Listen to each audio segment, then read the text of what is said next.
Hello everyone. आज हम लोग कोऑर्डिनेशन केमिस्ट्री के अंदर एक बहुत ही इंपॉर्टेंट थ्योरी डिस्कस करने जा रहे हैं, that is called crystal field theory यानी CFT। अगर हम CFT की बात करें तो किसी भी कॉम्पिटिटिव एग्जामिनेशन में like NET, GATE, NEET, IIT JAM, किसी में भी आप देखोगे तो इससे क्वेश्चन बहुत ज़्यादा क्वेश्चन आ जाते हैं। ठीक है, तो ये थ्योरी आपके लिए बहुत ही इंपॉर्टेंट बन जाती है। आज का हमारा जो टॉपिक रहेगा इसमें CFT के जो बेसिक पॉइंट है कि CFT थ्योरी आखिरकार कहती क्या है। अगर हमको इसका जो बेसिक पॉइंट है, अगर हमको इसका अच्छा सा नॉलेज होगा, इसके बेसिक कॉन्सेप्ट क्लियर होंगे, तो हम लोग जो भी इसमें आगे को जो क्वेश्चन आएंगे लाइक CFSE कैसे निकालते हैं, ठीक है, स्प्लिटिंग कैसे पढ़ते हैं, वो हम लोग ईजिली कर पाएंगे। ठीक है, और CFT का आने का मेन कारण है कि जो VBT थे ना, VBT में कुछ वैलेंस बॉन्ड थ्योरी में कुछ लिमिटेशंस थी, उसको दूर CFT में किया जाएगा। ठीक है, तो स्टार्ट करते हैं क्रिस्टल फील्ड थ्योरी। तो सबसे पहले ये है कि डेवलप किसने किया, एच बेथ ने किया और वान विलेक ने किया है। ठीक है, हम लोग मेन पॉइंट में आते हैं कि इसकी अजम्पशन आखिरकार ये थ्योरी कहती क्या है। ठीक है, अब आपको एक चीज़ तो पता होगा भाई, जो भी लिगेंड होता है ना, देखो लिगेंड होते हैं, लिगेंड दो टाइप के होते हैं, मैं आपको समझाते रहूँगा। सपोज करो हमारे पास कोई कॉम्प्लेक्स है, ये कॉम्प्लेक्स है, ठीक है, ये कॉम्प्लेक्स है, इसमें ये मेटल है और ये क्या है, लिगेंड है। ठीक है, अब जो लिगेंड होते हैं टू टाइप्स, वैसे तो कह सकते हैं नेगेटिवली चार्ज लिगेंड। एक तो क्या होते हैं नेगेटिवली चार्ज लिगेंड, एक होते हैं न्यूट्रल लिगेंड। वैसे आपको एक चीज़ बता देता हूँ मैं, पॉजिटिव चार्ज वाले लिगेंड होते हैं, पर उसकी बात हम यहाँ पर नहीं करने वाले हैं। हम लोग सिर्फ नेगेटिवली चार्ज लिगेंड और न्यूट्रल लिगेंड की बात करने वाले हैं। तो जो CFT है, इसका पहला पॉइंट यही बोलता है कि जो भी लिगेंड है, आयनिक लिगेंड, जैसे आयनिक लिगेंड मतलब जिस पर नेगेटिव चार्ज है, सपोज करो ये, ठीक है, Cl negative, OH negative, Cn negative, इसको इस थ्योरी में क्या बोला है, पॉइंट चार्ज कहा गया है। ठीक है, और जैसे न्यूट्रल लिगेंड होते हैं जैसे H2O, NH3, इनको पॉइंट डायपोल कहा गया है। ठीक है, ये पॉइंट याद रखना है। अगर सपोज करो न्यूट्रल लिगेंड है, हमारे पास कोई कॉम्प्लेक्स बन रहा है, ये मेटल है, ठीक है, मेटल है, मेटल कैटाइन।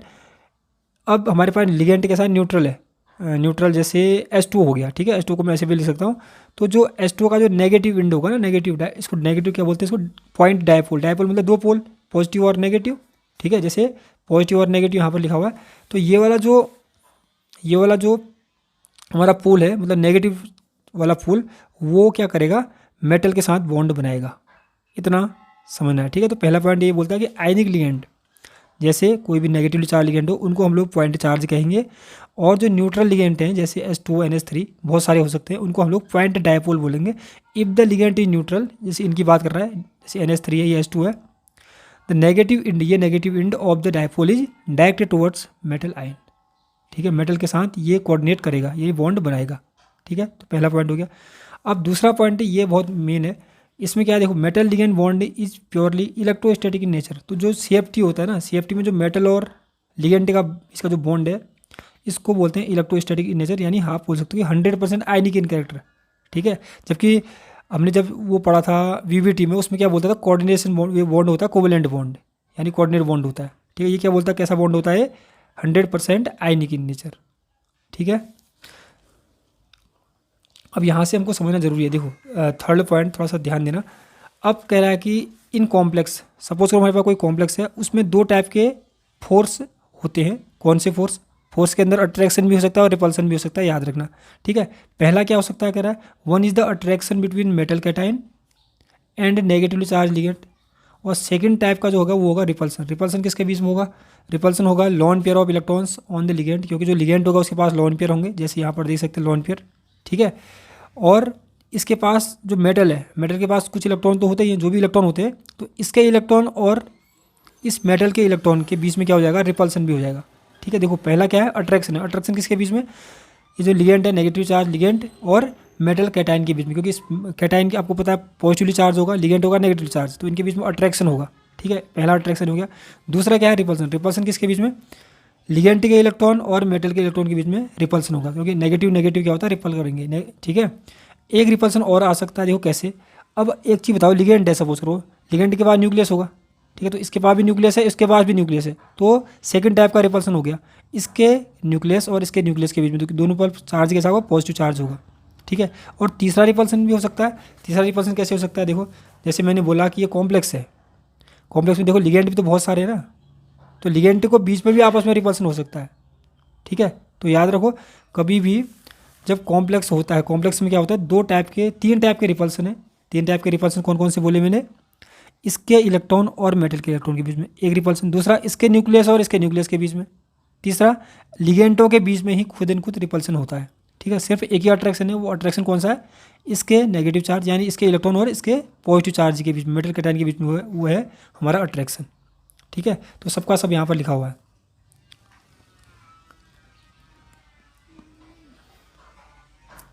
तो देखो अब कह रहा है कि the 5d orbital in metal ion are degenerate. देखो फ्री मेटल आयन कब होगा ना? अब देखो ये तो कॉम्प्लेक्स बन गया, हमारा कॉम्प्लेक्स बन गया, पर कॉम्प्लेक्स कब बना? जब मेटल और लिगेंड ने बॉन्ड बनाया होगा। मेटल क्या होगा? स्टार्टिंग में फ्री होगा ना, जब तक इसने कॉम्प्लेक्स नहीं बनाया तो फ्री कहेंगे उसको। तो उसके पास क्या होता है, जो भी कोई भी मेटल होगा, मेटल मोस्टली आपको पता है डी ब्लॉक के एलिमेंट होते हैं।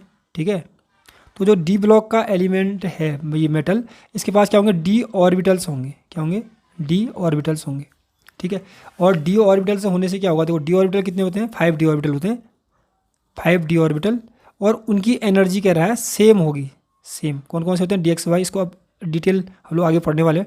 डी वाई जेड, ठीक है, d z x, d x square minus y square and d z square, आगे इसको डीपली पढ़ गए तो कोई दिक्कत की बात नहीं है। तो बोला कि जब मेटल फ्री है, सपोज करो हमारे पास ये मेटल है, ये फ्री है। ठीक है, सपोज करो कोबाल्ट +3 है, ये फ्री है, तो इसके पास कितने ऑर्बिटल है? 5d ऑर्बिटल है। वो डिजनरेट होते हैं। डिजनरेट मतलब इनकी एनर्जी सेम होती है, एनर्जी पर को बढ़ रही है, तो आप देख सकते हैं कि सबकी एनर्जी क्या है? सेम है। ठीक है, तब लिखा है कि 5d orbital in free metal ions are degenerate, मतलब हैविंग सेम एनर्जी। उसके बाद when a complex is formed, जब कॉम्प्लेक्स बनेगा, the electrostatic field of ligand destroy the degeneracy of these d orbitals.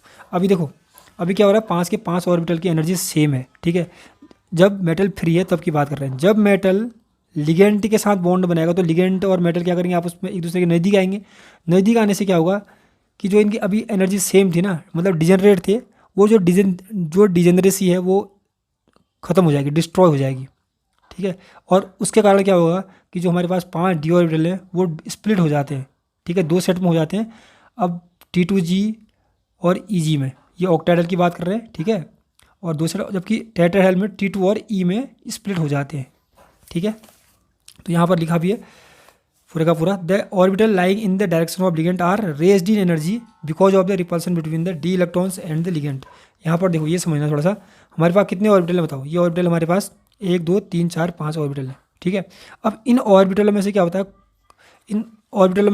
कुछ तो लिगेंड के रास्ते में होते हैं। लिगेंड का रास्ता मतलब हमारे पास ये मेटल है, समझना। ठीक है, मेटल है मतलब सेंटर में जो रहेगा।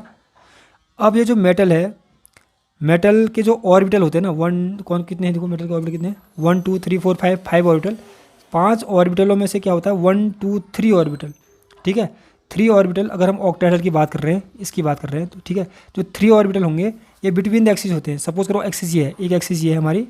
ठीक है, एक एक्सिस हमारी ये है और एक एक्सिस ये है, एक्स वाई जेड एक्सिस, इसको मान लो एक्स वाई जेड एक्सिस मान लो। ठीक है, तो इसमें से जो 3 ऑर्बिटल होते हैं 1 2 3, ये ऑर्बिटल क्या होते हैं?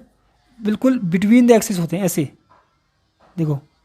ठीक है, बिटवीन द एक्सिस होते हैं। जबकि जो 2 ऑर्बिटल होते हैं, कौन कौन से वाले? D x square minus y square and z square, ये होते हैं ऑन द एक्सिस मतलब ये वाली एक्सिस पर होते हैं, इतना याद रखना। ठीक है, अब जब मेटल के साथ लिगेंड बॉन्ड बनाता है ना, तो लिगेंड भी क्या करता है? इसी रास्ते आता है, एक्सिस के थ्रू ही मेटल को अप्रोच करेगा। ठीक है, अब इतना सीख लो। ठीक है, जिससे क्या होगा कि जो लिगेंड के रास्ते में ऑर्बिटल होंगे, जैसे मैंने कौन से बोला, 2 ऑर्बिटल हैं ये वाले, लिगेंड के रास्ते में यही ऑर्बिटल है, क्योंकि लिगेंड एक्सिस से आता है और ये ऑर्बिटल भी एक्सिस पर है। तो इनके इलेक्ट्रॉन, लिगेंड के इलेक्ट्रॉन और जो ऑर्बिटल हमारे रास्ते में हैं, उनमें के इलेक्ट्रॉन के बीच में क्या होगा? रिपल्सन होगा। रिपल्सन से क्या होगा कि जो ये डिजनरेसी है ना, 5 ऑर्बिटल जो है ये स्प्लिट हो जाएंगे। ठीक है, तो देखो 7th जो अजम्पशन है वो है कि due to the electric field of ligand the energy of 5d orbital will split up into 2 set, that is called, इसको क्या कहते हैं? क्रिस्टल फील्ड स्प्लिटिंग कहते हैं। ठीक है, 5 जो डिजनरेट डी ऑर्बिटल थे ये वाले, इनका 2 सेटों में टूटना मैं पहले ही समझा चुका हूँ। ठीक है, 2 सेटों में टूटना ही क्या बोलते हैं? क्रिस्टल फील्ड स्प्लिटिंग कहते हैं।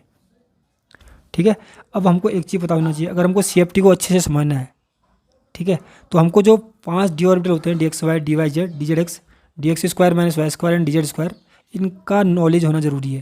ठीक है, इनका शेप कैसा होता है, ठीक है, इसके बारे में वो इनका ज्योमेट्री यानी शेप या ओरिएंटेशन क्या होता है उसको जानना ज़रूरी है। तो जो भी ये डी ऑर्बिटल होते हैं इनमें आपको एक चीज़ याद रखना है कि ये जो 1 2 3 ऑर्बिटल होते हैं, ठीक है, ये ऑक्टाहेड्रल में ये क्या होते हैं, बिटवीन द एक्सिस होते हैं। ऑक्टाहेड्रल की बात कर रहे हैं, ये होते हैं ऑन द एक्सिस, रास्ते में ही होते हैं एक्सिस में, ठीक है, जिससे ये ज़्यादा रिपल्सन फील करेंगे, ये कम रिपल्सन फील करेंगे इनके कंपेयर में ऑक्टाहेड्रल में। अभी टेट्राहेड्रल में कुछ अलग ही टाइप का होगा, थ्योरी होगी, ठीक है। तो ये हो गया हमारे बेसिक जो भी इसके पोस्टुलेट थे CFT के। अब हमको डिस्कस करना है crystal field splitting in octahedral complex.